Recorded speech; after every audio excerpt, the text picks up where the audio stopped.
So today we are going to be looking at Psalm 1. And for those of you who are familiar with the Bible, there's 150 Psalms.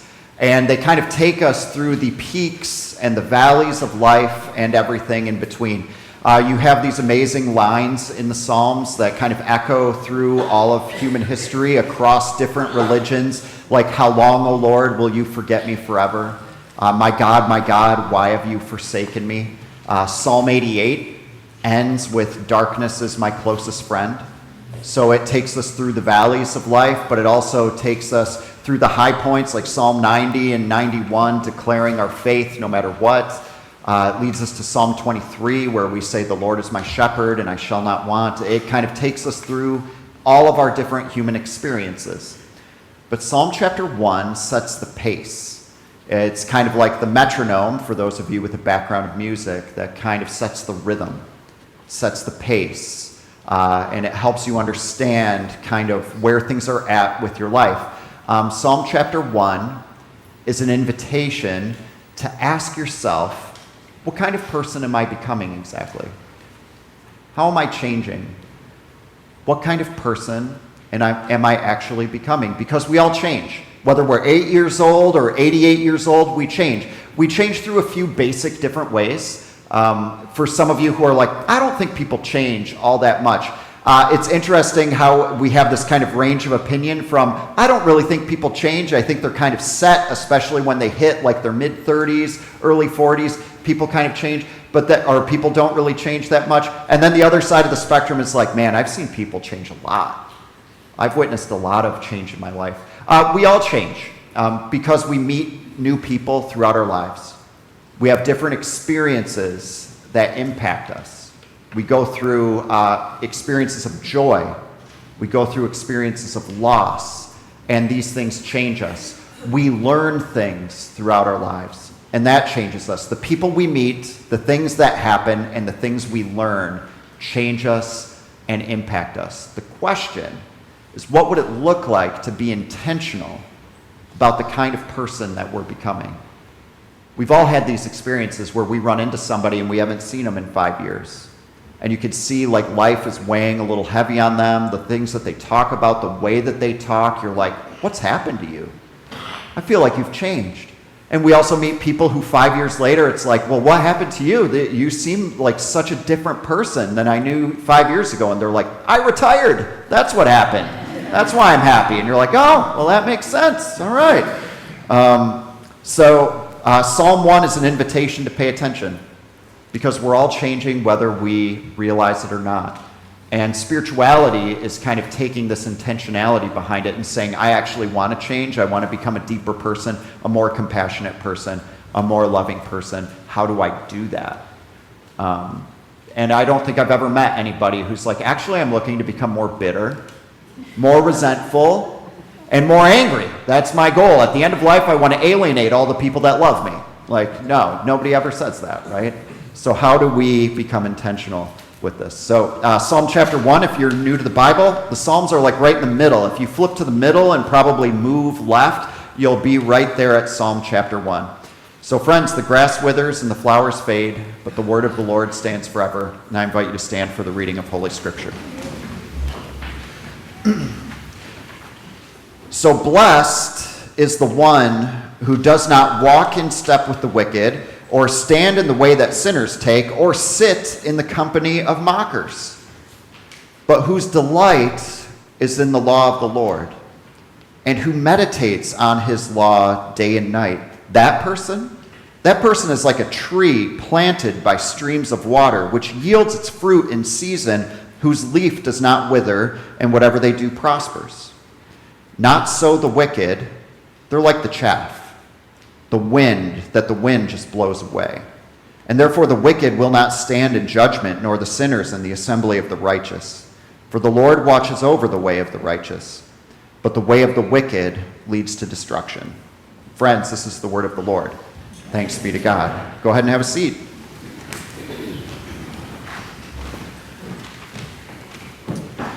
Man, that last line really hit me this week. I find that every time I return to passages like this, it's like another line, another phrase really hits me, and I feel like as the war escalates in the Middle East and you see, but the way of the wicked leads to destruction. And you're like, yeah, people who can't get over resentment, people who respond violence to violence. You think of people who lead companies in the United States that go through major steps of corruption and embezzlement, and it's like it just leads to the destruction of families, it leads to the destruction of individuals, of entire nations. It's incredible. It's so true that you have to make a choice at some point in your life on which direction you're going to go. And sometimes we think like that's a singular choice, but as it turns out, it's like choice after choice. It's paying attention to all of the decisions that we have to make and really asking ourselves, what are the motivations of all of these things, right? And so let's just start out with verse 1.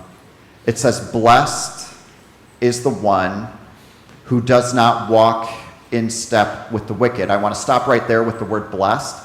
For those of you who have been hanging around Pompton Reformed for a number of years, you probably know where I'm going to go with this. It's one of the things that I return to again and again. Oftentimes we think the word blessed means that we've received something and our situation is going really good. In kind of popular American Christian spirituality, we use the word bless and blessing to talk about our lives and our situations. Like, oh, this happened to me, I feel so blessed. Oh, this happened to me, what a blessing. And those things might be true, but that's just not what the word means in the Bible. When we say that, what we mean is my situation in life is going really well, and I'm grateful. And I'm grateful. But to be blessed in the Bible means to be a certain kind of person no matter what the circumstance, whether things are going well or not. Because the problem is that if we think being blessed by God is regarding our circumstance and things going really well for us, then we start asking why very quickly. Then why is this happening to me? Why is this happening to my family? Why did they get the good job? Why did the childbirth go well for that family and not for ours? Why is their marriage going well and not mine? Like, why? Am I not blessed? But they are. And that's the problem that you get into very quickly when you think it's about your situation. In the Bible, being blessed is about becoming a certain kind of person no matter what your circumstance is. So you can respond differently when things are going well and when things are going really poorly.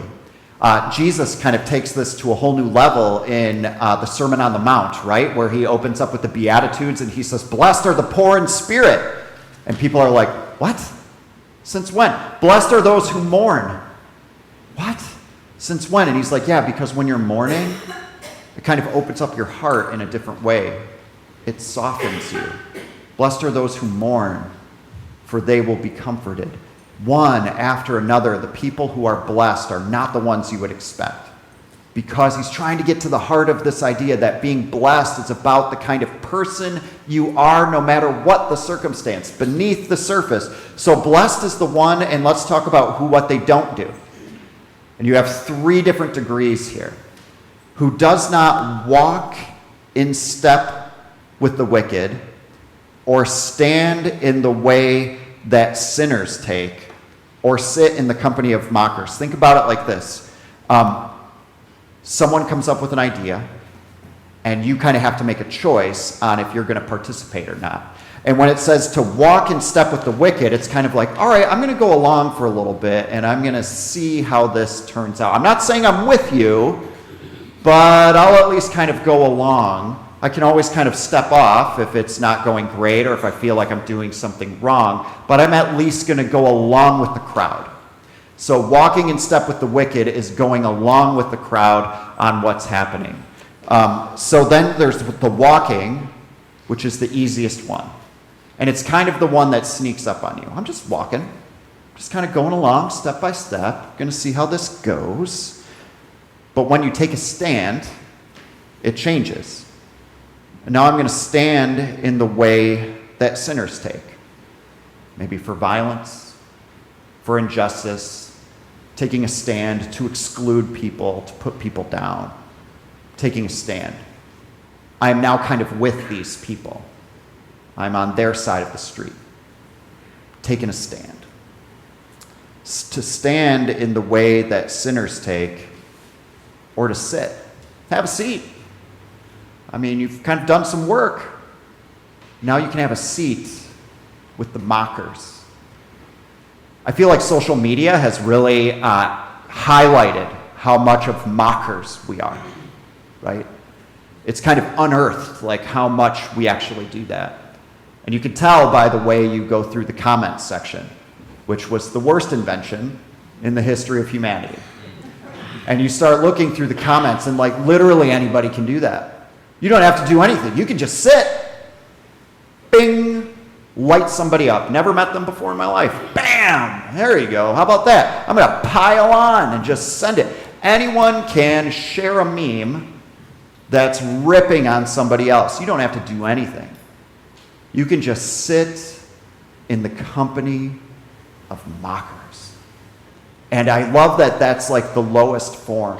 And that is how we experience the lowest form of just when communities pile up, they're not saying anything helpful, they're just tearing us down, and that's the final indicator, right? That you sit in the company of mockers. It's really hard.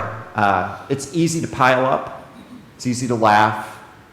In the group text, in the comments section on Facebook, Instagram, TikTok, whatever. But pay attention because it's not neutral. It's not neutral. And you want to know how I know it's not neutral? Because have you ever been there, and I'm going to highlight Proudly Pompton Facebook for just a second.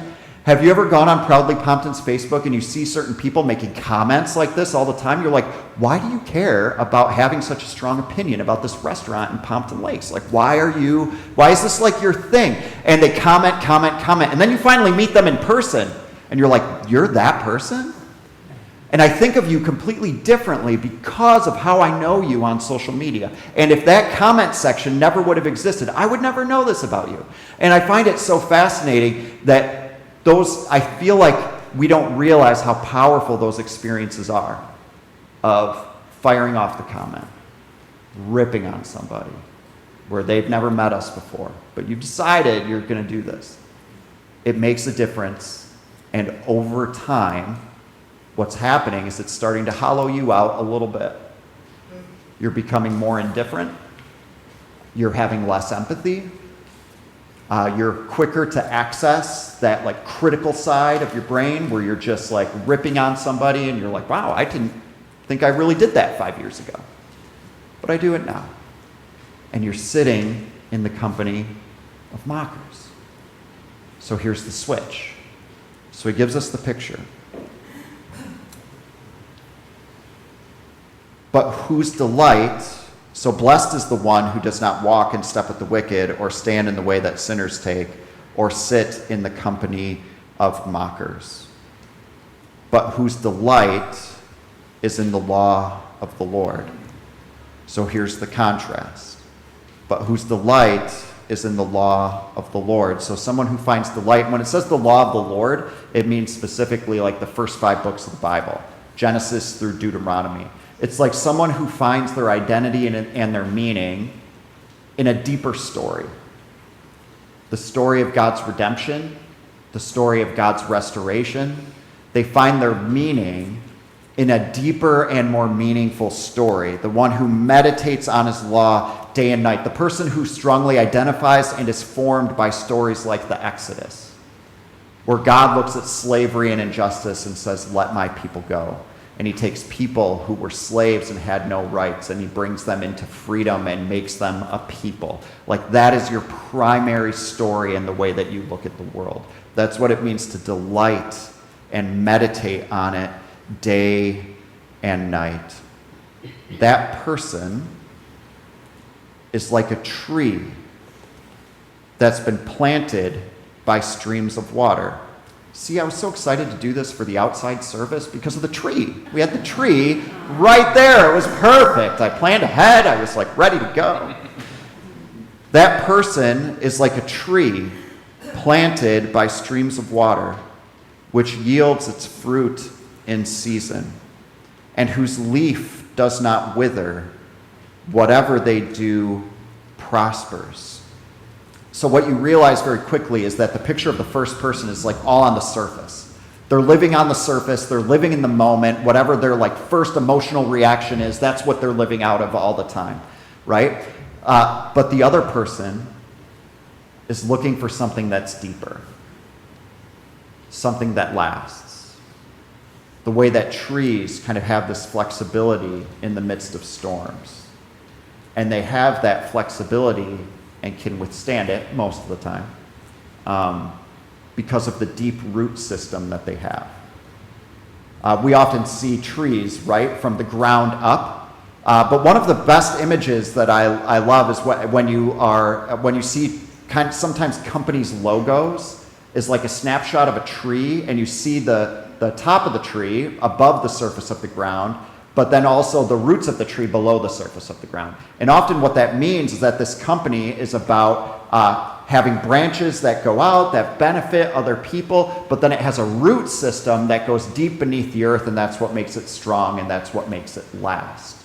And I've heard Richard Rohr, who you've heard me reference many times. He's a Franciscan friar, lives in New Mexico. And he says, what our world needs more than ever isn't smarter people, faster people, more competitive people. What our world needs more than ever is deeper people. People who are looking for depth in life, who look beneath the surface on another person, right? Beneath their actions, who can see their humanity within them, who can look at their hearts, who can look more deeply into other people and are looking for things that last. Maybe your prayer for today is just something simple. Maybe you feel like you've been living more on the surface, kind of pushed from thing to thing. You're always in a rush. You're always kind of making it from thing to thing, but you feel like you're living on the surface, and maybe your prayer for this season of life is, God, help my roots to go a little deeper. Help me become a deeper person. Because I feel like I'm just getting knocked over all the time, pushed around. And what I need is depth, stronger roots. And these roots have this ability to find the source of water because they're spread out and they can find the water. That person is like a tree that's been planted by streams of water, which yields its fruit in season and whose leaf does not wither, and whatever they do prospers. The beauty of the tree is that it doesn't just exist for the tree. It's not just existing to make it another day. It's not just existing to accumulate as much as it can in its life. The tree that has fruit exists for others. It has this fruit that can benefit entire communities, that can bring refreshment to homes where the fruit tree is. One time I used this analogy, and I talked about how like the saddest part is when the fruit just falls to the ground and it feels like it's useless. And then someone came up to me after the service and they're like, hey, just so you know, when the fruit falls to the ground and it's useless, it's not actually useless. There's all kinds of animals that can't get the fruit when it's up in the tree. But when it gets on the ground, they can benefit from it. The earth benefits from the fruit that's on the ground. And I'm like, I wish I would have thought of that about 15 minutes ago in the sermon instead of saying that. Should have called you up to close it. That person is like a tree planted by streams of water, which yields its fruit in season, and whose leaf does not wither. Whatever they do prospers. You see, the truth is that we weren't actually made to be people that tear things down. We weren't made to be people that take cheap shots in the comment section. We weren't made for that. We were made to have a purpose. And the tree serves a purpose to benefit other people. And maybe your prayer today isn't just to find roots. Maybe for you, you need a purpose.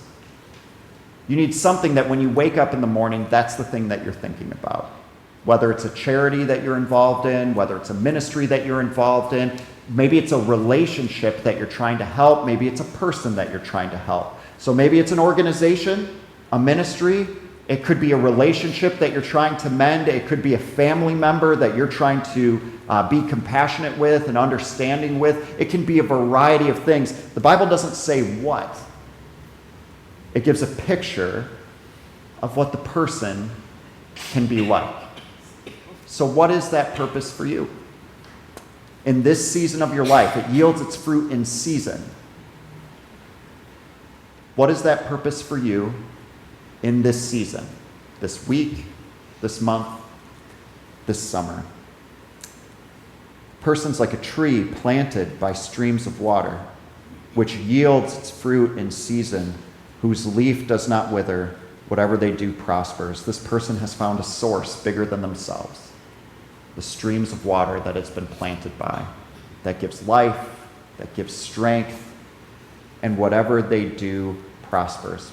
I want to end with this, and it's the word planted. The Hebrew word behind it is actually a passive participle. And I know, you know how I feel about passive participles. I get really excited about it because a participle means it's an ongoing, continuous thing. So this tree has been planted in an ongoing, continuous way. It means that you have a new opportunity every single day to be planted. It means that you have a new opportunity every single day to be uprooted from the things that are really holding you back and tearing you down and making you a worse person and eroding your empathy. And you have an opportunity every single day to be planted. So if you feel like, oh man, when he gave this sermon, I just looked at my last week, I didn't do anything. And it's like, yeah, every day is a new day. It's a participle. It's ongoing. It's continuous. But it's also passive. The challenge of a sermon like this, or thinking about it like this, is you're like, you're right. I've got to be faster, be stronger, do better. Come on, if I could just will it, I could do this. But the heart of spirituality is that you're not the one doing it. It's passive, which means the tree didn't plant itself. It was transplanted. It's like somebody found the tree. Somebody found the tree. They could see that the leaves were withering a little bit. They could see that the roots weren't able to get the water. Somebody reached down into the dirt and did the work and picked up that tree with its roots, the whole system that it has, and it says, there is a better place for you, and I'm going to bring it right over here. Right by the foot of the cross. That's a really great spot. There's some streams of living water right there. The beauty of the tree is that it didn't plant itself. It was moved. It was transplanted. Grace, redemption, love is something that's happened to you. And the beauty of the participle isn't that God just took it and moved it over here. It's like, all right, did it. Good Friday, Easter Sunday, good luck. Moving on. Because God is all-powerful, because he is all-loving, and because he is present everywhere, God can show 100% of his love and energy to you, and to you, to you, to you, with equal effort and love at the same time. We can't do that. We have finite energy, we have finite time, we can't get to it all, we can't fix everybody, can't do it. But God has infinite time, infinite energy, infinite love to be right there with every single person for all of time.